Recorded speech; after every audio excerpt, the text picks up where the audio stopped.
Comment surmonter le trauma d'une relation avec un évitant? Ce n'est pas quelque chose que vous surmontez simplement avec le temps ou en sortant avec d'autres personnes. Être avec un évitant change votre façon de penser l'amour d'une manière que les ruptures normales ne font pas.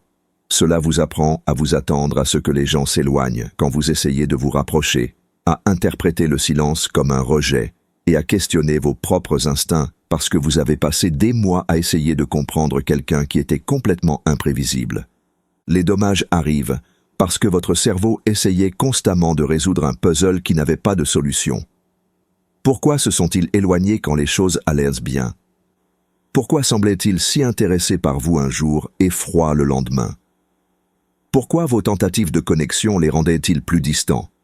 Vous avez continué à chercher des motifs qui vous aideraient à prédire leur comportement, mais les évitants opèrent à partir d'un désordre interne qui n'a rien à voir avec ce que vous avez fait. Cela crée un type spécifique de dommage où vous perdez confiance en votre capacité à lire les gens et les situations. Vous commencez à croire que l'amour signifie accepter un traitement incohérent, que les relations stables sont ennuyeuses, et que si quelqu'un est trop disponible ou fiable, quelque chose doit clocher chez lui. Surmonter cela ne concerne pas apprendre à être plus patient avec des gens qui ne peuvent pas se montrer de façon cohérente. Il s'agit de désapprendre les habitudes de survie que vous avez développées pour faire face à quelqu'un qui traitait votre amour comme une menace. Il s'agit de reconstruire votre capacité à reconnaître et accepter l'amour cohérent sans devenir méfiant ou anxieux à ce sujet.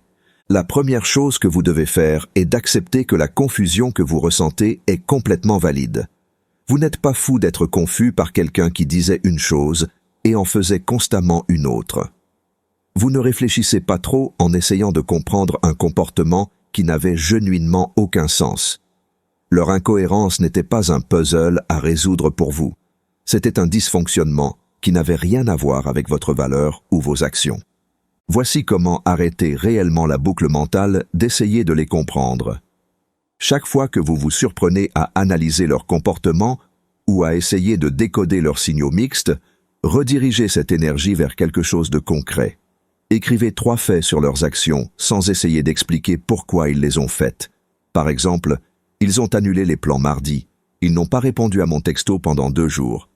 Ils semblaient distants pendant notre dernière conversation. Arrêtez-vous là. N'ajoutez pas d'interprétation ou d'explication. Quand votre cerveau commence à créer des histoires sur leur motivation, interrompez le motif en vous demandant « Que dirais-je à un ami si son partenaire agissait de cette façon ?» Cela crée de la distance émotionnelle et vous aide à voir la situation plus objectivement. Entraînez-vous à dire à voix haute « Je n'ai pas besoin de comprendre leur comportement pour savoir qu'ils n'étaient pas acceptables. » Réglez une minuterie de 5 minutes quand vous vous surprenez à obséder sur leurs actions.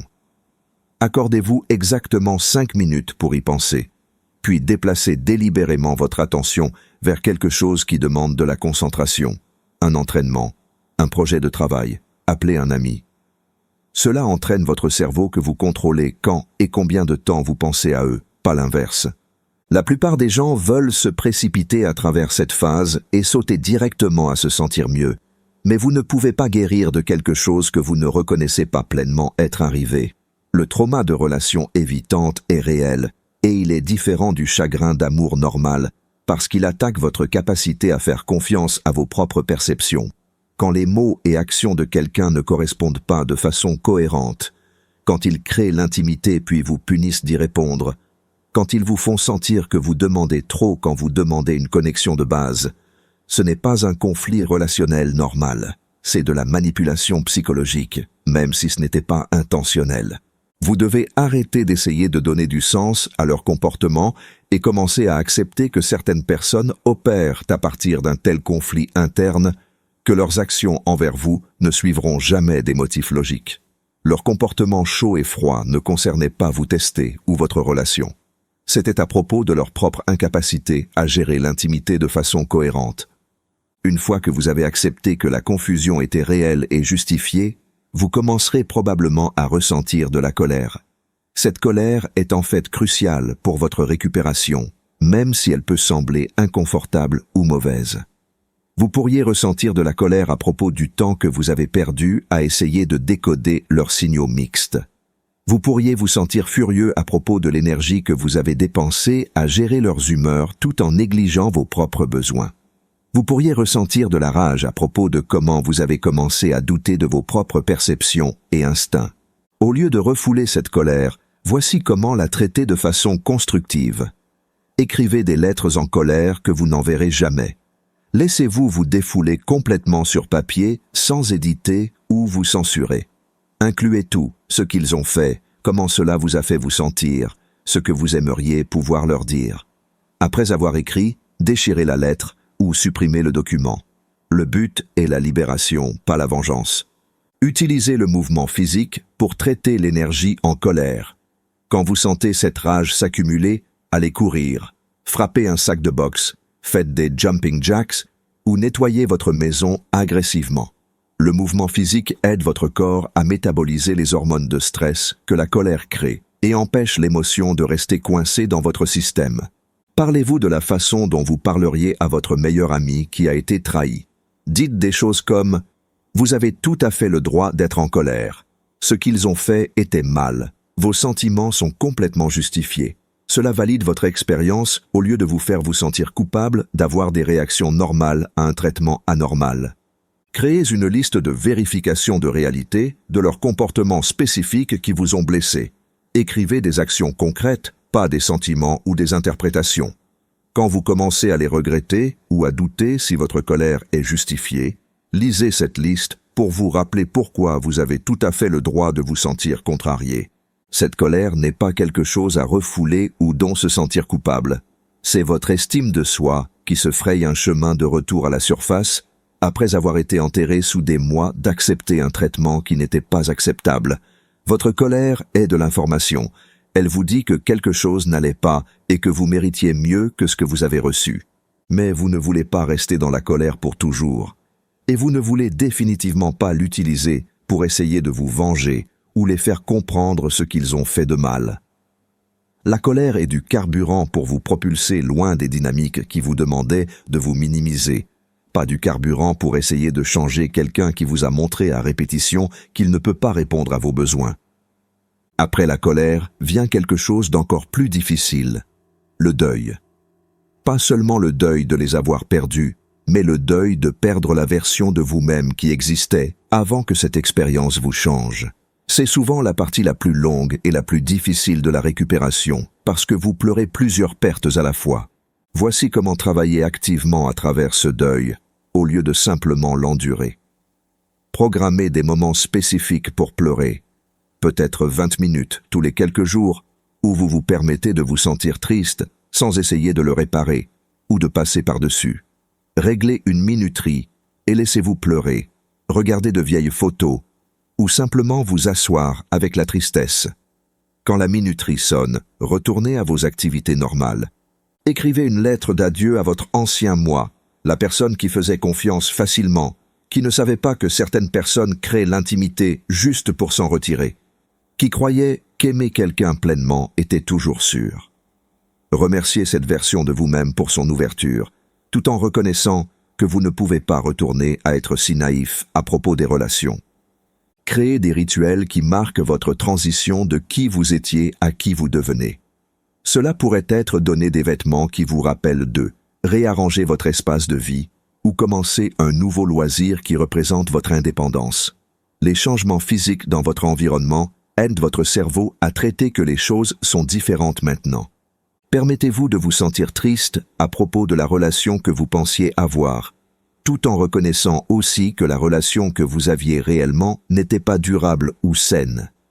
Vous pouvez pleurer le potentiel qui ne s'est jamais matérialisé, tout en acceptant aussi que le potentiel n'était probablement jamais réel pour commencer.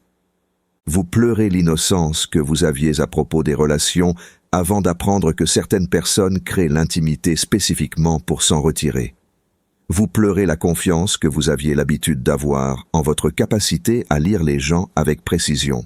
Vous dites au revoir à la partie de vous-même qui pouvait aimer ouvertement sans constamment scanner pour des signes de retrait ou de rejet.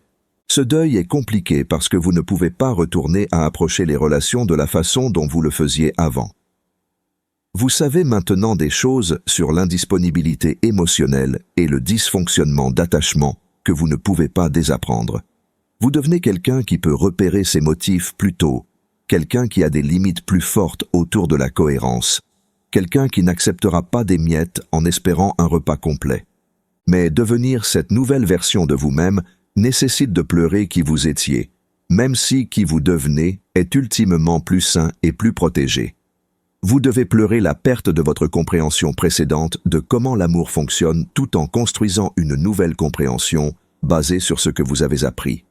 Pendant que vous travaillez à travers le deuil, vous commencerez à gagner de la perspective sur ce qui s'est réellement passé dans la relation. Vous commencerez à voir leurs motifs de comportement plus clairement et à voir que leur dynamique push-pull concernait leur conflit interne entre vouloir la connexion et craindre la vulnérabilité. Vous réaliserez que vos réponses à leur incohérence étaient des réactions normales à un comportement anormal. Cela apporte du soulagement parce que vous pouvez finalement voir que leur incapacité à aimer de façon cohérente ne concernait pas votre capacité d'être aimé. Cela apporte aussi de la tristesse parce que vous pouvez voir à quel point ils étaient piégés dans des motifs qui les empêchaient de construire le type de connexion qu'ils voulaient, probablement à un certain niveau. Mais la perspective ne signifie pas que vous devez leur pardonner ou excuser un comportement qui était nuisible. Vous pouvez voir pourquoi quelqu'un agit de la façon dont il le fait, tout en maintenant que son comportement était inacceptable et dommageable. La compassion pour leurs limitations ne vous oblige pas à tolérer le dysfonctionnement. La partie la plus difficile de la récupération vient quand vous commencez à essayer de faire confiance à vos instincts, à nouveau, et de reconstruire votre capacité pour des relations saines. Après des mois ou des années d'avoir vos perceptions challengées et vos besoins minimisés, il faut du temps pour se rappeler à quoi ressemble le comportement relationnel normal. Voici comment reconstruire activement votre capacité à vous faire confiance. Commencez à tenir un journal quotidien où vous écrivez vos réactions instinctives aux gens et situations. Puis notez si ces instincts se sont révélés précis. Cela crée des preuves que vos perceptions sont fiables et méritent qu'on leur fasse confiance. Entraînez-vous à déclarer vos besoins clairement dans des situations à faible enjeu. Si un ami demande ce que vous voulez faire, donnez une réponse directe au lieu de dire « je m'en fiche » ou « ce que tu veux ». Si quelqu'un demande votre opinion, partagez-la honnêtement au lieu d'essayer de deviner ce qu'il veut entendre. Ces petits actes d'authenticité reconstruisent votre confiance en votre propre voix. Quand vous vous surprenez à douter de vos perceptions sur le comportement de quelqu'un, écrivez ce que vous avez observé versus ce qu'on vous a dit. Par exemple, ils ont dit qu'ils étaient excités de me voir, mais ils ont passé toute la soirée à regarder leur téléphone et à donner des réponses courtes. Faites confiance à ce que vous avez vu, pas à ce qu'on vous a dit. Établissez des limites avec les gens qui vous font sentir que vous demandez trop quand vous exprimez des besoins normaux. Entraînez-vous à dire des choses comme « j'ai besoin d'une communication claire » ou « je n'accepte pas les annulations de dernière minute » et remarquez comment différentes personnes répondent. Les gens sains respecteront vos limites. Les gens malsains résisteront. Vous pourriez vous retrouver méfiant envers les gens qui sont cohérents parce que la cohérence semble ennuyeuse ou fausse après l'intensité du dysfonctionnement. Vous pourriez interpréter la communication saine comme trop de pression parce que vous êtes habitué aux gens qui ne pouvaient pas gérer les conversations relationnelles normales. Vous pourriez vous sentir mal à l'aise avec les gens qui ne créent pas de drame, parce que le chaos a commencé à ressembler à la passion. Quand quelqu'un montre de l'intérêt pour votre vie, entraînez-vous à partager au lieu de vous demander immédiatement si vous en faites trop. Quand quelqu'un tient ses promesses, entraînez-vous à l'apprécier au lieu d'attendre que l'autre chaussure tombe. Quand quelqu'un communique directement, entraînez-vous à le recevoir à sa valeur nominale au lieu de chercher des significations cachées. Créez une liste de à quoi ressemble réellement le comportement relationnel sain. Incluez des choses comme communication cohérente, tenir ses plans, être intéressé par votre vie, gérer le conflit respectueusement, montrer de l'affection sans condition. Référez-vous à cette liste quand vous êtes confus sur si le traitement de quelqu'un envers vous est normal. La récupération signifie aussi développer l'immunité émotionnelle. la capacité à reconnaître le dysfonctionnement rapidement sans devenir cynique à propos de l'amour lui-même. Vous voulez maintenir votre capacité de connexion tout en vous protégeant des motifs que vous savez maintenant être insoutenables. Cela n'arrive pas du jour au lendemain et cela n'arrive pas sans effort conscient. Vous devez activement pratiquer de nouvelles réponses jusqu'à ce qu'elles deviennent naturelles. Vous devez challenger les pensées qui supposent le pire des intentions des gens. Vous devez vous rappeler que tout le monde n'opère pas à partir des mêmes limitations émotionnelles que votre ex évitant. Vous aurez probablement des rechutes où vous vous retrouvez à tomber dans de vieux motifs de trop réfléchir, poursuivre des gens indisponibles, ou vous sentir anxieux à propos de la cohérence de quelqu'un. Ces rechutes ne sont pas des échecs. Elles sont des parties normales de désapprendre les réponses de survie qui servaient un but quand vous étiez dans le dysfonctionnement, mais ne vous servent pas dans des relations saines. Le but n'est pas de devenir parfait ou immunisé contre être blessé à nouveau. Le but est de vous faire confiance pour reconnaître des motifs similaires tôt et répondre différemment. Vous voulez savoir à quoi ressemble la disponibilité émotionnelle, à quoi ressemble la cohérence, et ce que cela signifie d'être avec quelqu'un qui traite votre cœur avec soin au lieu de négligence. La vraie récupération signifie que vous pouvez penser à la relation sans la charge émotionnelle intense qui accompagnait ces souvenirs. Vous pouvez la voir pour ce qu'elle était, un décalage entre votre capacité d'intimité et leur capacité d'intimité, compliqué par des motifs qui rendaient la connexion durable impossible. Vous pouvez reconnaître ce que vous avez appris sur vous-même et les relations sans souhaiter que l'expérience ne soit jamais arrivée. Plus important, vous pouvez vous faire confiance pour naviguer vers des relations qui soutiennent votre croissance au lieu de relations qui vous demandent de vous minimiser pour accommoder les limitations de quelqu'un d'autre. La récupération ne ressemble pas à ne jamais penser à eux à nouveau ou être complètement non affecté par des situations similaires. Elle ressemble à avoir la boussole interne pour reconnaître quand le comportement de quelqu'un ne correspond pas à ses mots, quand vos besoins ne sont pas satisfaits de façon cohérente, et quand vous commencez à vous perdre en essayant de faire fonctionner une dynamique impossible. Vous saurez que vous guérissez quand vous pouvez voir les drapeaux rouges tôt, au lieu de faire des excuses pour eux. Quand vous pouvez vous éloigner de l'incohérence, au lieu d'essayer de la réparer. Quand vous pouvez apprécier les gens qui se montrent de façon fiable, au lieu de les trouver ennuyeux. Quand vous pouvez faire confiance à vos sentiments instinctifs sur les gens et situations, au lieu de constamment vous remettre en question. Un aspect crucial de la récupération que beaucoup de gens négligent est d'apprendre à gérer vos déclencheurs sans les laisser contrôler votre comportement. Quand quelqu'un vous rappelle votre ex évitant, peut-être qu'il prenne du temps à répondre aux textos ou semble émotionnellement réservé. Votre premier instinct pourrait être soit de fuir, soit de commencer à les poursuivre pour prouver qu'ils ne vous abandonneront pas. Au lieu de cela, entraînez-vous à vous asseoir avec le sentiment déclenché sans agir dessus immédiatement. Dites-vous, je me sens déclenché parce que cela me rappelle mon expérience passée, mais cette personne n'est pas mon ex. Prenez 3 respirations profondes et demandez-vous quelles preuves vous avez réellement sur les intentions de cette personne versus ce que vous supposez basé sur votre trauma. Créez un système de soutien de gens qui comprennent ce que vous avez vécu. Cela ne signifie pas parler constamment de votre ex, mais avoir des amis qui peuvent vous rappeler votre valeur quand vous commencez à douter de vous-même à nouveau. Dites-leur, si vous me voyez faire des excuses pour le mauvais comportement de quelqu'un, ou accepter l'incohérence, s'il vous plaît, appelez-moi là-dessus. Entraînez-vous à sortir ou former de nouvelles relations lentement. Ne sautez dans rien de sérieux jusqu'à ce que vous ayez eu le temps d'observer les motifs de quelqu'un sur plusieurs mois. Faites attention à comment ils gèrent le conflit, le stress et vos besoins émotionnels. Remarquez si leurs actions correspondent à leurs mots de façon cohérente dans le temps, pas juste au début quand tout le monde est sur son meilleur comportement. Apprenez à célébrer les petites victoires dans votre récupération. Quand vous vous surprenez avant de tomber dans de vieux motifs, quand vous établissez une limite avec succès, quand vous faites confiance à vos instincts sur quelqu'un, reconnaissez ces victoires. La récupération ne concerne pas juste éviter le mauvais. Il s'agit de reconnaître quand vous choisissez mieux pour vous-même. Une autre partie cruciale de surmonter le trauma de relations évitantes est de reconstruire votre sens de l'estime de soi, qui ne dépend pas de la validation ou cohérence de quelqu'un d'autre.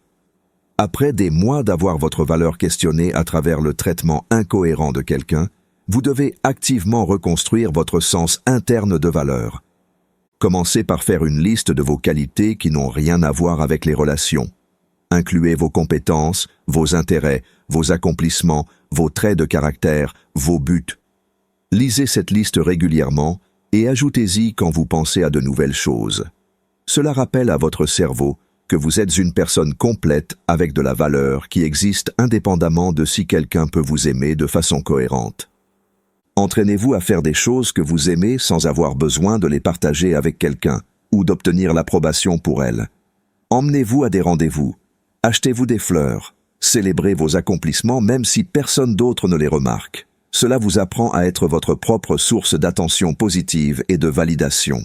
Établissez des buts qui concernent entièrement vous et votre croissance, pas attirer ou garder quelqu'un d'autre. Peut-être voulez-vous apprendre une nouvelle compétence, voyager quelque part de spécifique, changer de carrière ou améliorer votre santé. Travaillez vers ces buts de façon cohérente et remarquez comme il est bon d'investir en vous-même sans motivation relationnelle. Quand vous vous surprenez à chercher la validation des autres sur votre apparence, vos choix ou votre valeur, posez et demandez-vous « Qu'est-ce que je pense de cela ?»